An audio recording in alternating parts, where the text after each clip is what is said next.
what? Obviously, okay, I'm going to talk about the new Meshuggah album in Tool Tuesday.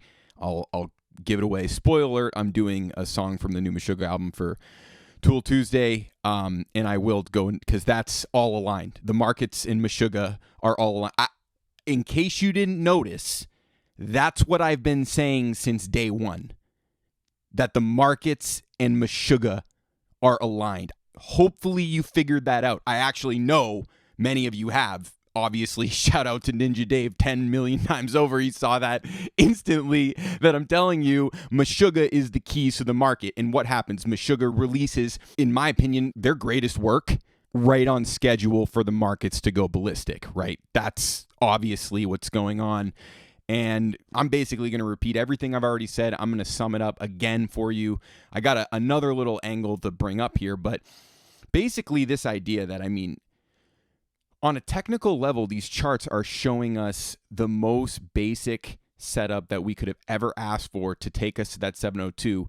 And Bitcoin and the SPY, I'm going to show the SPY, I'm going to show Dow and NASDAQ. They're all basically doing the same thing. But look at this, right? February 24th, that's the key day. That was the bottom of the ABC correction. That was for SPY, Dow Jones, NASDAQ, literally every single major market cap asset all bottom right there. Like I said, the news, right? The news told us that that was the bottom of a really crystal clear ABC correction. I'll just lay that out for you one more time.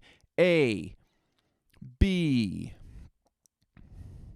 C, that heart wrencher like you always know it to be. Look at the Dow. Let's just really go over this again, right? Just to get it so it's just so burningly obvious in your soul forever. Oops, that's not this one, right? It's the same one. February 24th. How many times? Is this, how much more obvious could it be that the Dow, the NASDAQ, and Bitcoin are in lockstep and they all did this ABC correction to 24th? Let's look at NASDAQ one more time. Now, this is a good one, right? This is a perfect variation on a theme, right? And you can look at it in fractals too, right? A, B, and where does the C heart wrencher lend itself? Where does it line up to? Where exactly you'd expect. February 24th, right? So the three major indexes on the stock market hooked up right there. And here's what's funny about Bitcoin.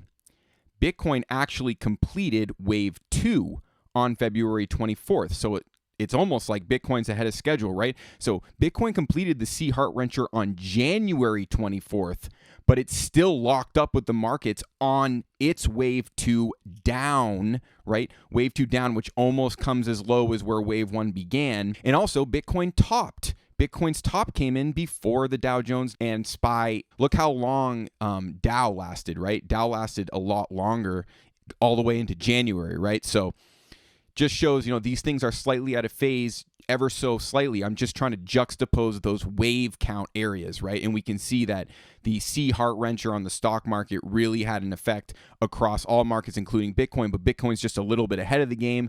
It's completing a wave 2 on that February 24th capitulation day. If you corroborate that with Bitcoin's November 10th high against the Dow Jones January 6th high, then you can see Bitcoin's a little bit ahead of schedule here, working its way to that 702. So what do we see? We see nothing but a wave 3 setup here, right? If we're going by the same thing that's been playing out here for Bitcoin, we've got a wave 1, wave 2 down, and now we're in a wave 3. You might make it all the way up to 618 before you get a wave 4 pullback and then hit up in that 702. But look how much clockwork synchronicity you've got here. Bitcoin's clearly wave counting up to that 702 like basics, like serious kindergarten basics. And what is the perfect corroboration point to watching Bitcoin do that is, of course, Bitcoin dominance is falling.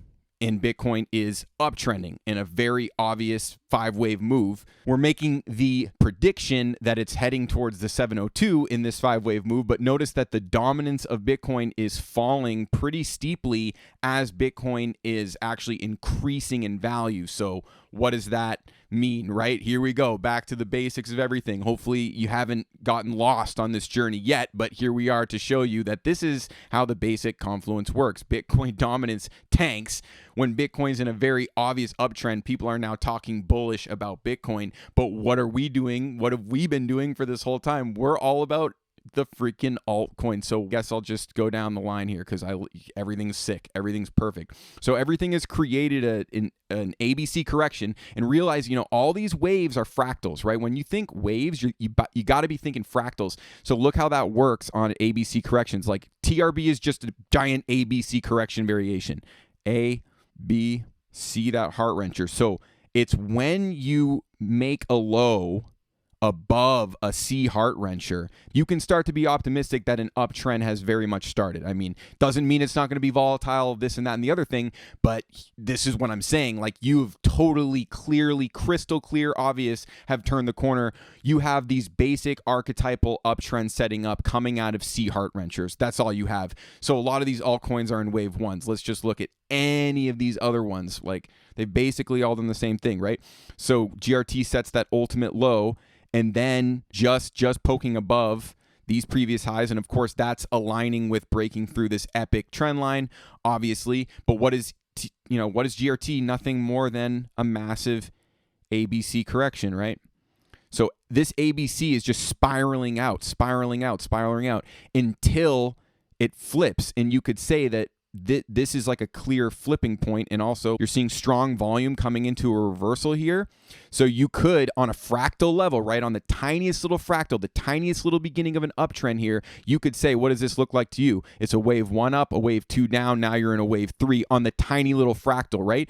But obviously on a bigger fractal, and we're using Fibonacci's to corroborate, we're looking for, a 5-wave move that's probably going to take us to a 4.236 extension in a relatively short period of time.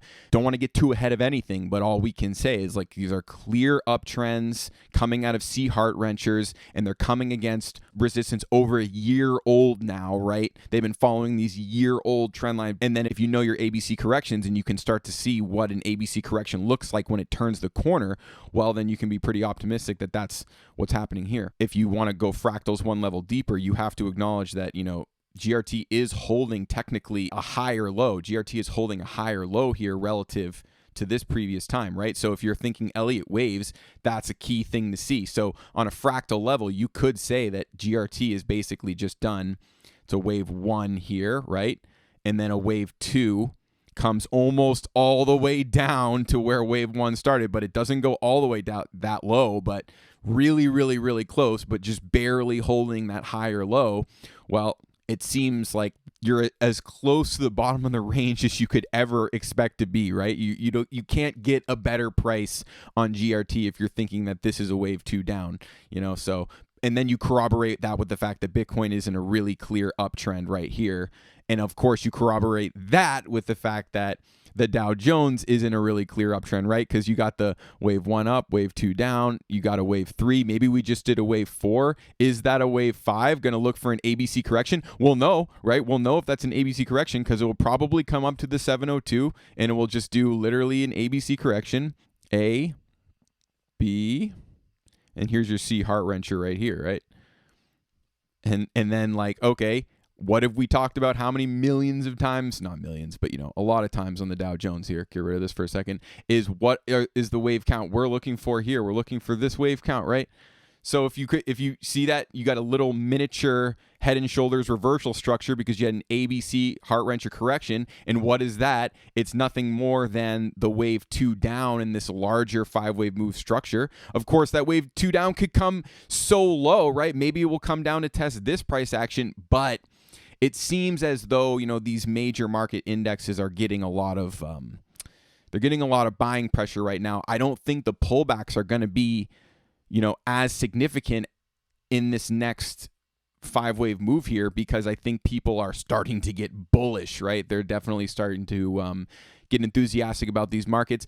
It's not going to last, right? This enthusiasm is going to get sucked out from under us, but we know, where we're looking for all of these markets. We're looking for that Fibonacci 4.236 completion level that aligns with the 5-wave move that goes all the way back to the beginning of this 5-wave move, which I've made the argument is in 2009, and that's the move that's what we're setting up to do, right?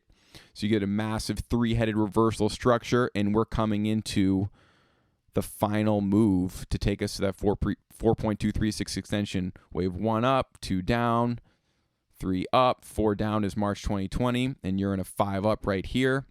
And then you're going to get an ABC correction, and that aligns with the Fibonacci. So this is upside in the stock market. That means you got upside in the cryptos and even insane upside in the alts, right? Like these small market caps that, you know, a lot of people aren't willing to take chances on this stuff. But I think if you do your basic homework, you know, you're just like anybody else who saw an amazing investment opportunity when a lot of people were kind of looking in the other direction, right? A lot of people right now are still kind of looking at Bitcoin, but soon when these alts start to pop off, well, obviously people are going to look in the direction of altcoins.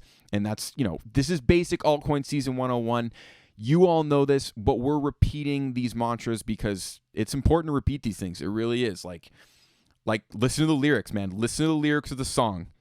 Listen to the lyrics of the song today, and you'll know what I'm talking about, man. You gotta actually believe it before you see it. That's the thing. And if you grew up learning music, trying to teach yourself music, and even taking lessons, all this stuff, you had to believe that you were gonna be a master long before you ever would have been a master, right? You had to believe you were going to be a master from day one to have the commitment to see it through. This is the same thing with these markets. You have to believe that these prophecies are going to come true. You have to believe that these Fibonacci's are going to come true well before they come true, because otherwise you're not going to have conviction to see that prophecy fulfillment. And that's what the song this week is about. So it's just been so good. And here we are, you know, we're at the arrival point, and it's just like, seriously, dude, thank God, man. It's so sick. It's so sick. And I'm honored to be speaking to any one of you that's listening right now, because you guys have definitely held to that conviction. You are going to see the fulfillment of a great prophecy. So I'm right there with you, and much love, much respect. Dude!